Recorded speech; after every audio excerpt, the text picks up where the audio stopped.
What is up, guys? Welcome back to the channel. So I just want to start by apologizing for anybody that expected a video last week. I said I was going to try to get one out. That didn't happen. We left for TX2K on Tuesday. Once we got down to Houston, it was pretty much work the whole time. And even if I did get any clips, I wouldn't have had any time to edit them. And I was not going to sacrifice the little amount of sleep I did get to edit a video. But we're back from TX2K. I got back a few days ago, and like I said, TX2K is one of the biggest and most grueling events that we cover all year. It's basically 5 20-hour days in a row for the media guys. Awesome event. We get some awesome footage and all that stuff. It's just really tiring. So we got back from 2K. Everybody kind of took a few days to themselves, kind of stayed at home, relaxed, tried to get back some of that sleep that we sacrificed for the past week, and we're good. So the Mercedes, if you guys watched one of my previous videos, I kind of explained the Mercedes, what it is, why I bought it, and all that stuff. But if you guys haven't watched, just to give you a refresher, this is my 1990 Mercedes-Benz 300 TE. It's got 194,000 miles and change on it right now, and it's it's like all the way stock. Everything about it's stock. I picked it up relatively cheap. My last daily was my Audi Allroad. Love that car to death. I miss that car. And after that car got totaled, I really didn't know what I wanted to buy after that, like what I wanted to spend a lot of money on, and you know, the next thing I wanted to build is a cool daily. So I owned one of these before, and I decided I'm just going to see if I can find one of those. See if I can find a clean, unmolested one for not too much money, and I'll just play around with that for like a year or so, make it my own, make it cool, and then after that I can decide what I want to spend a lot of money on. So that's the reason why I bought the car. Since I bought it, it's been pretty reliable daily. Other than this, if it was like really bad weather, I'll drive the truck. But for the most part, this thing is what I've been driving. Now, like I said, it's a 1990, which means it's 31 years old, and I'm pretty sure most everything on the car is stock. For better or for worse, it's stock. So I wanted one that was unmolested, but, you know, they could have replaced things like the shocks, you know, things like that, maintenance items. I have no idea if any of that suspension stuff has been replaced on this car, but I can tell you right now it doesn't feel like it. Since we just kind of broke out of the cold weather and we just got our first good rain and everything, I kind of wanted to look over the car underneath and kind of get a feel for what all I think I need to replace, because it'd be one thing if I'd just be like, all right, well, I'm going to lower it. I'm just going to buy the suspension to do that. Well, like I said, this is 31 years old, 194,000 miles, and I'm pretty sure every bushing or chassis component on the car is completely original, which isn't great. Like I said, this thing just floats down the road. Probably not supposed to feel like that, and I don't want it to feel like that if I'm going to be lowering it and everything like that. So I want to tighten everything up, get some new components on it. But to check out the car, I'm going to go ahead and put it on the lift. And I just realized before I turned the camera on to film this that the only car I've had on the lift so far has been the Corvette. I'm going to put the Mercedes on the lift. We're going to take a look under the car. Other than picking the car up with a jack to do an oil change quick, I have yet to look under the car at all. So we might find some things that I didn't know were under there. We might not. Hopefully not, because like it's a pretty clean car on the outside. I'd hate to see any kind of rust or rot underneath of it. We're going to put the car on the lift, and we're going to start making a list of what parts I think I need to replace. Suspension components, you know, bushings, lower control arms, upper arms, whatever components I find that it look like they could use replaced, that's what we're going to put on the list. I want this thing to ride like it, I guess, like it should, if you could say. It's going to be lowered here this summer. I'm going to take it to a few things. I'm going to put some wheels on it. I'm still kind of up in the air for what wheels I'm going to get for it. But in my mind, you always do suspension before wheels. So we're going to figure out what suspension and chassis components I need to kind of freshen up the 31 years of wear and tear. And then kind of figure out what suspension I want to get for it. And then after the thing is lowered, then I will worry about what wheels are going on it. But for starters, we're just going to put it on the lift, look over everything, and start making a list. So here we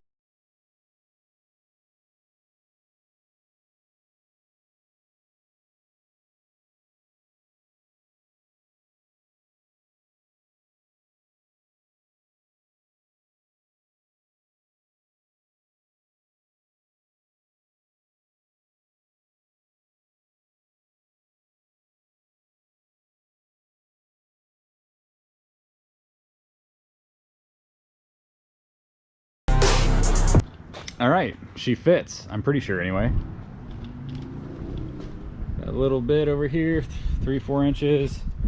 Ah, you actually got it even too. That's nice. All right, let's shut the door and we'll go up. Actually, I'm gonna do a garage door race because I haven't done one of those in forever. If you guys are new here, a garage door race is my two garage doors have two different openers on them, so they go down at two different speeds. And the idea of a garage door race is to make them hit the ground at the exact same time. So that's what we're gonna do. We gotta hit the buttons at separate times, try to make them hit the ground at the same time. I don't practice this. I do it like every time I do it on video, which is not that often. It's every few videos I do it, so here we go. This button's for that door. This button's for this door. This one is slower, I think. This one's slower than this one. So here we go. Okay. Now...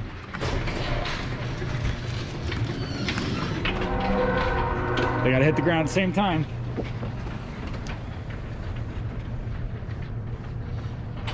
Nope. I still haven't got it yet. Still have not got it yet. So the car fits, and weight is not a problem because I think this thing is under 4,000 pounds and it's rated for like 8,000. So this should be easy lifting. All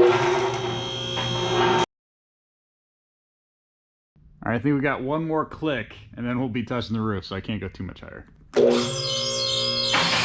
Okay. And we're good. No idea how close it is up there, probably within a couple inches. Oh, we're good. We're good. And actually, I could still park like the Harlequin underneath of it if I really wanted to. All right, it's on lift. This will be the first time I go under the car with a flashlight and actually look for problems. And I can already see one that's pretty blaring in my face right now. So let's go check it out. All right.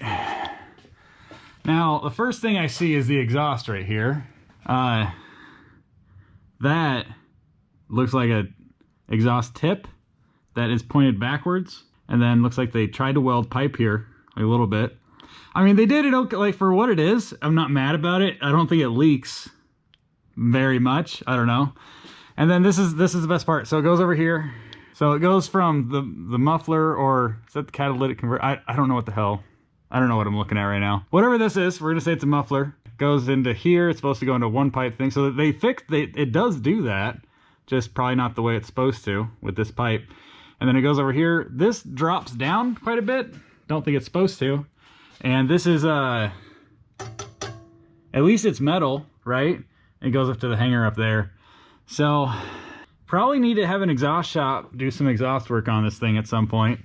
I mean, it's not leaking. It's still there, but that's a problem. Because look at how much it hangs down. It's literally the lowest thing on the car. You can see it, how much it hangs down. It's the lowest thing on the car, so that needs to be addressed. Is there anything going on back here with the exhaust that's weird? No, it's pretty much straightforward out the back here. Oh, looks like the exhaust pipe is actually melting the bumper a bit, so that adds some character, I guess, on the back. Oh, there's some more metal cable or whatever the hell you want to call that. You could have just replaced this part, but you decided let's just do a cable instead. All right, I see you, whoever the previous owner was of this thing. All right, off to a good start. So exhaust needs some work. It's not, I mean, it's, when you look at it like that, it's bad. But I mean, I've driven it 1,000 miles like that. I don't know how long it's been like that. So at least 1,000 miles have been put on the car.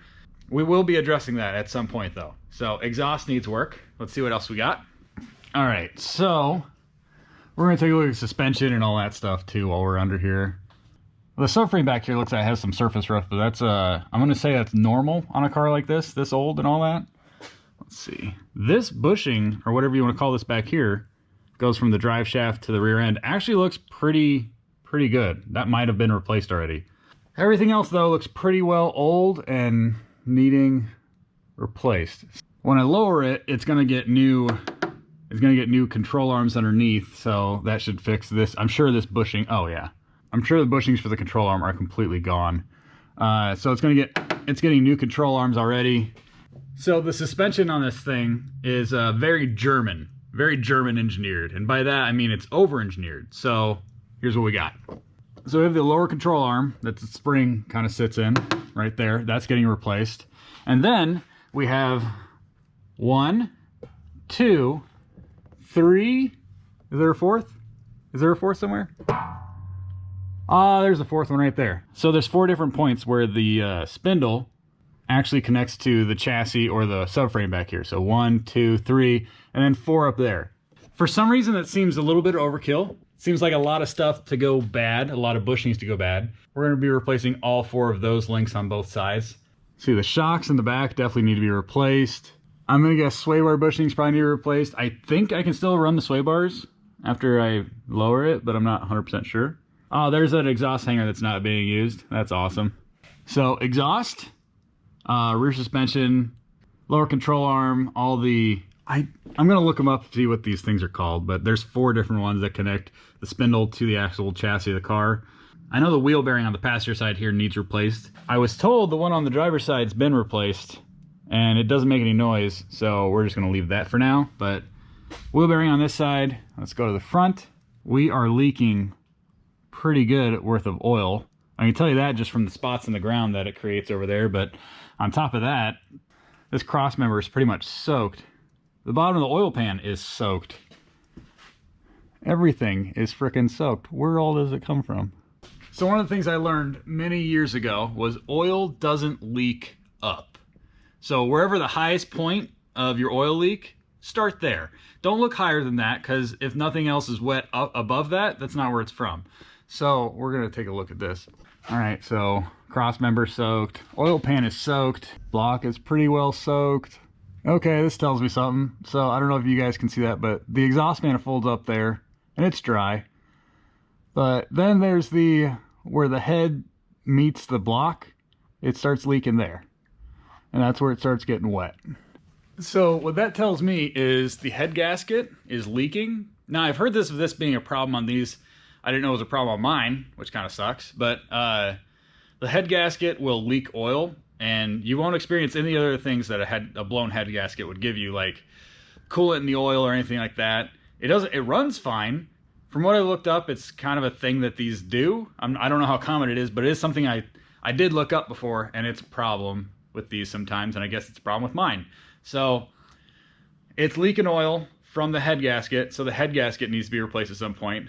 I can probably still drive it for now. From what I understand, this is like the leak will just keep getting worse and worse, and then maybe eventually it'll finally like blow. But for right now, it's just leaking a lot of oil.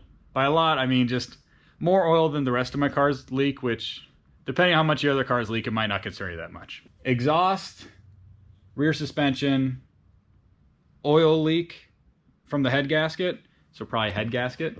And let's keep looking, I guess. Might as well find everything wrong with it, right? I'll probably do the sway bar bushings. These lower control arms, pretty much, they look original. I don't think these bolts have ever freaking moved. So lower control arms, we'll replace those because I don't think those are very expensive. The strut on the front, definitely being replaced. That thing has been gone forever.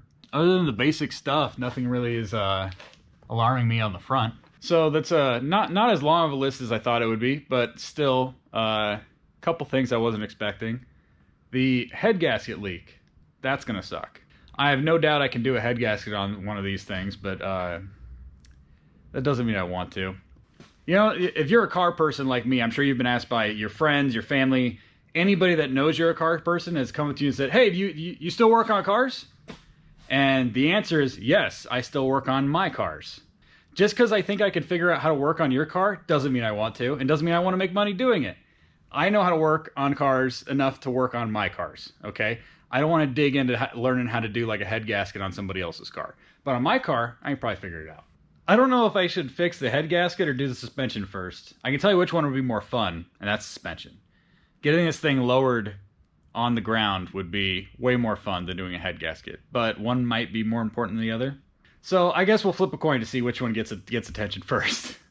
Either I'm going to replace all the suspension components and get it looking good, or the head gasket's going to get fixed first.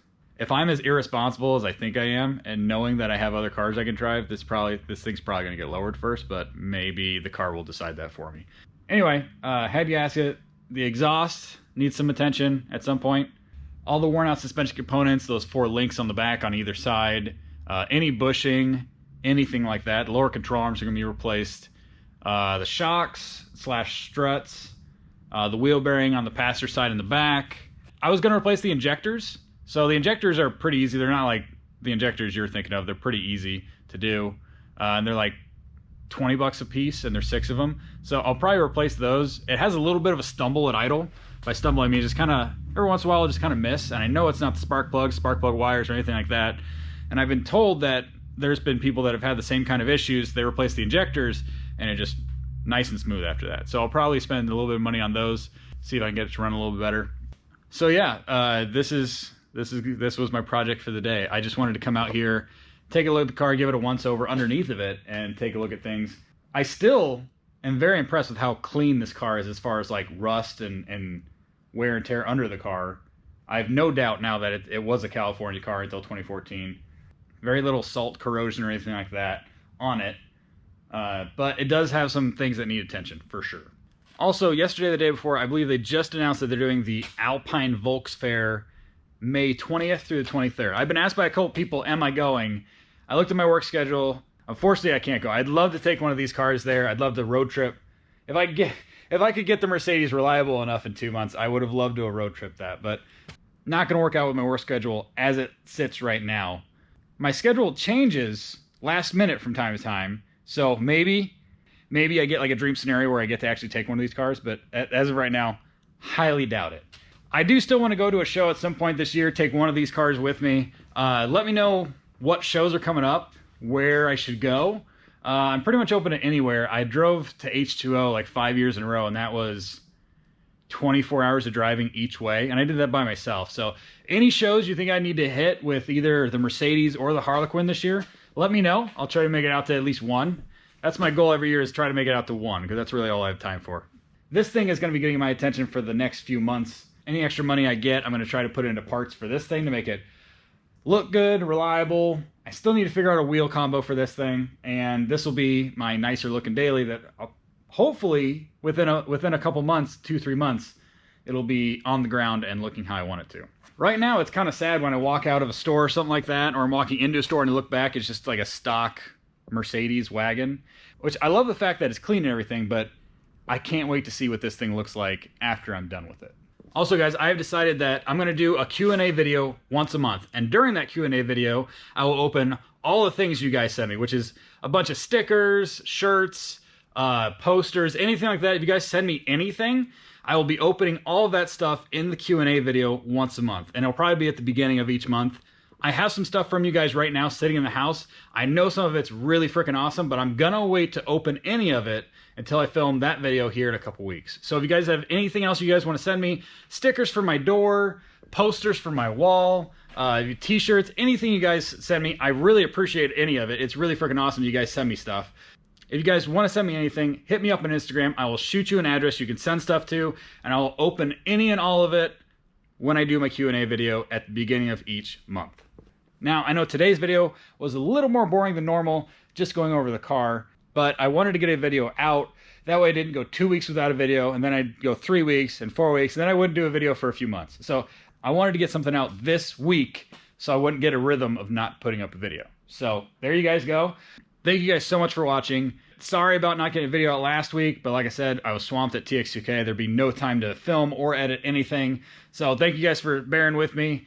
Like, comment, subscribe, share with your friends, and I'll see you guys in the next video. Later.